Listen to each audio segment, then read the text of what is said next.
लोगों ने मुझ पर गोलियां चलाई, उनमें से मैं किसी का भी चेहरा देख नहीं पाया, इसलिए उन्हें शनाख्त करना मेरे लिए मुमकिन नहीं है। आपको क्या लगता है इस जानलेवा हमले के पीछे किन लोगों का हाथ हो सकता है? मेरा मतलब है आपका कोई दुश्मन जिस पर आपको शक हो। अकबर पीरजादा सिर्फ शक की बुनियाद पर कभी किसी को मुजरिम नहीं ठहराता। वो आदमी जो आपको जख्मी हालत में यहाँ लाया, आप उसे जानते हैं? नहीं, लेकिन वो जरूर कोई फरिश्ता होगा जिसे खुदा ने मेरी मदद के लिए भेजा। Thank you sir. इंस्पेक्टर साहब, वैन ले लिया, अब हम लोग जा सकते हैं? तुम जा सकते हो। चलो। ओए प्रावा, साड़ा वीर तेनू मिलना चाहता है। ओए तुम लोग इंतजार करो, मैं मिलकर आता हूँ। ओ आजा, छेती कर। नमस्ते साहब। नमस्ते।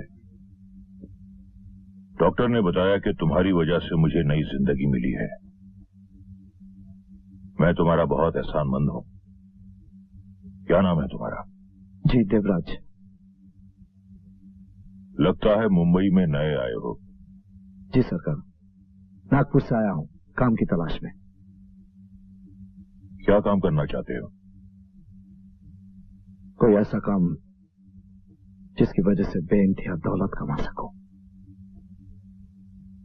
तब तो तुम बिल्कुल सही जगह आ गए हो। समझ लो अब तुम्हें वो रास्ता मिल गया जो तुम्हें तुम्हारी मंजिल तक ले जाएगा।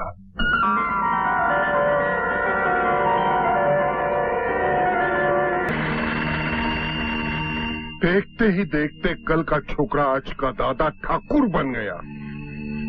अन्या अपना खास आदमी था, उसकी मौत का बदला हम लोग जरूर लेंगे। अन्ना बावले की मौत तो सिर्फ शुरुआत है भैया। अकबर पीरजादा इस दादा ठाकुर को हथियार बनाकर हमारे खिलाफ इस्तेमाल कर रहा है। आप कहो तो साले इस दादा ठाकुर के ऊपर पहुंचा दूं। दादा ठाकुर अंडरवर्ल्ड का एक नया मोहरा है और नया मोहरा कड़क सुपारी के माफिक होता है। अगर दांत के नीचे रख के झटके से दबा दो तो दांत टूट जाता है। दादा ठाकुर का गेम तो अपन लोग खेलेंगे, लेकिन उसके लिए सही टाइम का इंतजार करना पड़ेगा। दुश्मन को भूलना या माफ करना हमारे धंधे के उसूलों के खिलाफ है। बड़ा अच्छा किया तुमने जो अन्ना बावले को खत्म कर दिया। दादा ठाकुर, मैं तुम्हारे बाप की तरह हूं और ये सब तुम्हारे दोस्त हैं ये, मगर आज के बाद तुम इससे अपना सच्चा साथी समझना, क्योंकि जुर्म की दुनिया में वफादार दोस्त कभी भी गद्दारी कर सकता है, मगर तुम्हारा ये ऐसा साथी होगा जो तुमसे कभी गद्दारी नहीं करेगा। लो, आपकी इस नसीहत के पीछे बहुत बड़ी सच्चाई छुपी है अकबर चाचा। एक बार जो इस रिवॉल्वर को जीने का सहारा बना लेता है, फिर सारी जिंदगी उसको इसी के सहारे जीना पड़ता है। ओए अकबर वीर, आज तो साढ़े डबल खुशी का दिन है। एक तो साढ़े दादा ठाकुर को कुर्सी मिली और दूसरा अन्ना बावले बदमाश मारा गया। मैं तुम्हारा मतलब समझ गया, यानी इस खुशी के मौके पर एक शानदार जश्न होना चाहिए। बल्ले बल्ले बल्ले बल्ले बल्ले।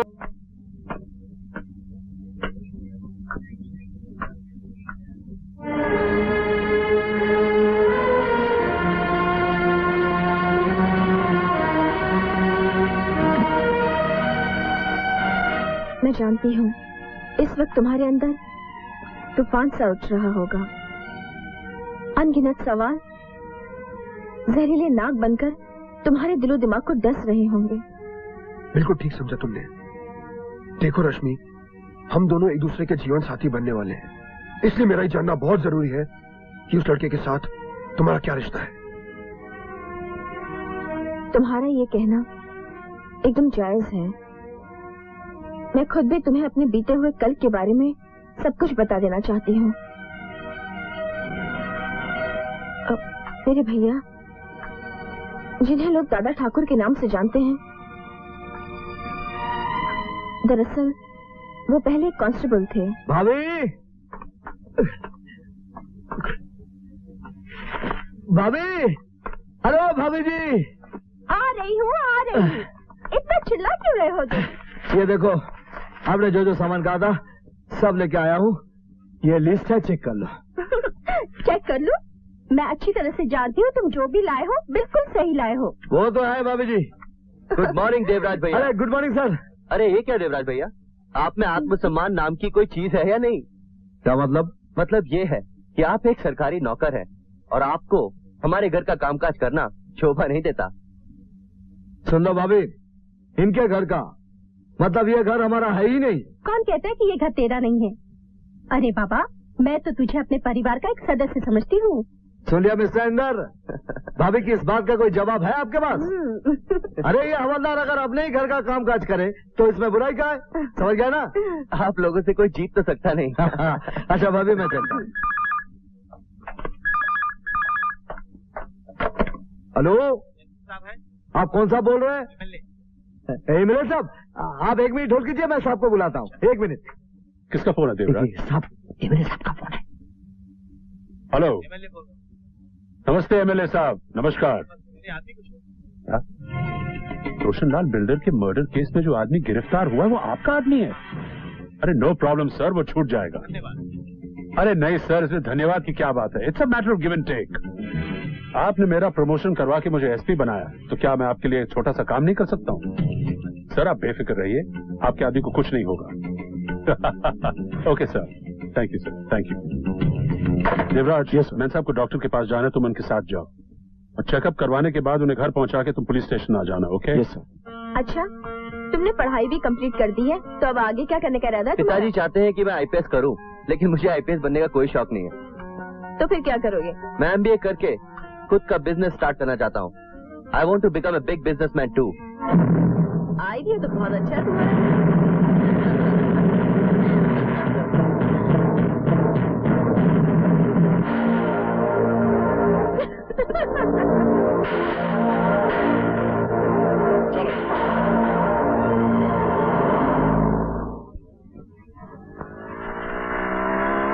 Hi mom. हाय बेटा। इंदर, जी पिताजी। इधर आओ। वो लड़की कौन थी तुम्हारे साथ? कौन सी लड़की? वही जिसे तुम इतने प्यार से कोका कोला पिला रहे थे। वो देवराज भैया की बहन है रश्मि। मैं उससे बहुत प्यार करता हूँ और उससे शादी भी करना चाहता हूँ। तुम जानते नहीं तुम क्या कह रहे हो। शादी विवाह का रिश्ता हमेशा बराबर के लोगों में होता है। और देवराज देवराज एक मामूली सा हवलदार है। उसकी बहन किसी भी कीमत पर इस परिवार की बहू नहीं बन सकती। क्यों नहीं बन सकती? क्योंकि वो हमारी तरह अमीर नहीं है। मगर ये आपकी भूल है पिताजी। मोहब्बत को दौलत के तराजू में नहीं तोला जा सकता। एक बात और सुन लीजिए, जो प्यार करना जानते हैं वो बड़े से बड़े तूफान से भी टकराना जानते हैं। मैं रश्मि से सच्ची मोहब्बत करता हूँ और उसके साथ जीने और मरने का फैसला कर चुका हूँ। Shut up! बंद करो अपनी बकवास। त्रिकाल चौधरी के होते हुए इस घर में किसी और को फैसला करने का कोई अधिकार नहीं। और एक बात तुम भी कान खोलकर सुन लो, मान सम्मान और घर की इज्जत के लिए त्रिकाल चौधरी कुछ भी कर सकता है। अगर तुमने अपनी जिद नहीं छोड़ी तो त्रिकाल तुम्हारी रश्मि के लिए काल बन जाएगा। शायद मैं तुम्हें कुछ नहीं कर सकता क्योंकि तुम मेरे बेटे हो, मेरा खून।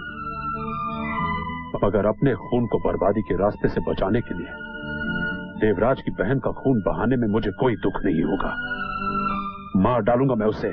पिताजी, ये बात हमेशा याद रखना, क्योंकि मैं जो कहता हूं वो करता भी हूं।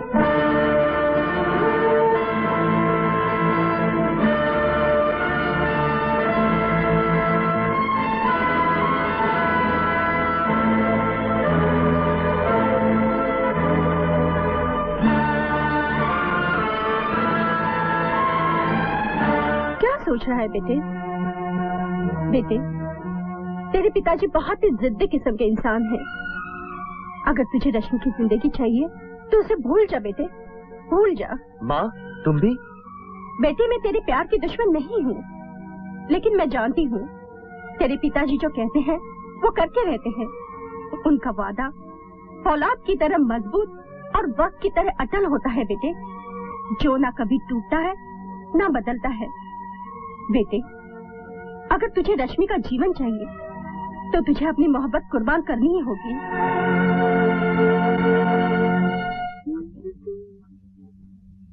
क्या सोच रही हो इंदर? तुमने मुझे यहाँ क्यों बुलाया? खामोश क्यों हो? कुछ बोलते क्यों नहीं? कुछ समझ में नहीं आता, लेकिन हकीकत तो मैं बता नहीं पाऊंगा। देखो पहेलियां मत बुझाओ, साफ साफ कहो बात क्या है? यही कि मैं तुमसे प्यार नहीं करता हूँ। क्या क्या कहा? तुम मुझसे प्यार नहीं करते? हाँ हाँ रश्मि, मेरे दिल में तुम्हारे लिए कोई प्यार नहीं है। नहीं इंदर, इट्स नॉट ट्रू। तुम झूठ बोल रहे हो ना? अपने आप को सच्चाई के आईने में देखने की कोशिश करो रश्मि।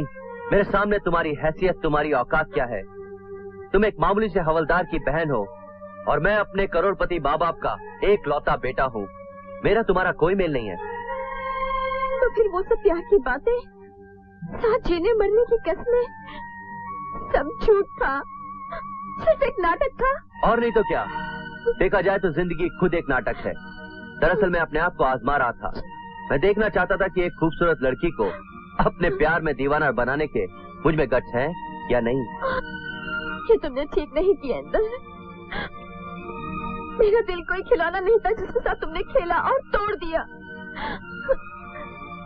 कहते हैं टूटे हुए दिल की आह आसमान का सीना छीन कर भगवान तक पहुंचती है, लेकिन मैं तो तुम्हें बद्दुआ भी नहीं दे सकती कि मैं तुमसे प्यार करती हूँ ना। लेकिन एक बात याद रखना इंदर, जिस प्यार को आज तुमने ठोकर मारी है, एक दिन तुम उसी प्यार के लिए तरसोगे।